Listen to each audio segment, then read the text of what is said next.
ఏం లేదురా, వీళ్ల బాలు అన్నయ్య మీనా వదినల పెళ్లి రోజు రేపు. మిమ్మల్ని రమ్మని వాళ్ళ బామ్మ వాళ్ళమ్మ ఫోన్ చేశారు. వాళ్ళ పెళ్లి రోజైతే మీ ఇద్దరికీ సంతోషం ఏంటి? అంటే వెళ్ళి రమ్మని అత్తయ్య అంటున్నారండి. ఆహా, అలాగా? వెళ్ళు మరి, వెళ్ళి బాగా ఎంజాయ్ చేసిరా. తనొక్కతే ఎలా వెళ్తుందిరా? ఇద్దరినీ వాళ్ళు పిలవలేదు కదా, సిగ్గు లేకుండా వెళ్ళి రమ్మంటావా? మనిద్దరినీ రమ్మని ఫోన్ చేశారండి. నాకేం ఫోన్ రాలేదే. నాకు చేశారండి. ఓహో, నీకు ఫోన్ చేసి ఆ వేస్ట్ గాన్ని వెంటబెట్టుకుని రా అన్నారా? ఇప్పుడు నువ్వు పిలవగానే నేను తోకూపుకుంటూ రావాలా? ఏం మాట్లాడుతున్నావురా? లేకపోతే ఏంటి, వాళ్ళసలు మనుషులేనా? మనిషికి మర్యాదివ్వడం తెలుసా?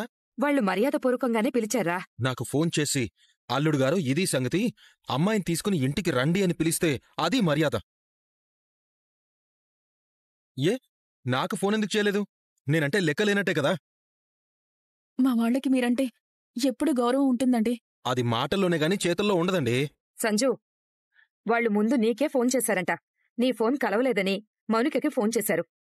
అప్పటికి పక్కన నువ్వుంటే నీతో మాట్లాడాలని కూడా అన్నారు, కాని నువ్వే లేవు. ఇదంతా నువ్వు రాసిన స్క్రిప్టే కదా. జరిగిన వాస్తవం ఇదే. అయినా వాళ్ళని తప్పుగా అర్థం చేసుకోవాలని నువ్వు గట్టిగా అనుకున్న తర్వాత వాళ్ళేం చేసినా తప్పుగానే కనిపిస్తుంది. ఏంటి గేరు మార్చి నా మీదకొస్తున్నావు? చూడు, మంచోళ్లు కాబట్టే 16 రోజుల పండక్కి నువ్వక్కడ ఎన్ని చేసినా వాళ్లు గౌరవంగానే పంపించారు.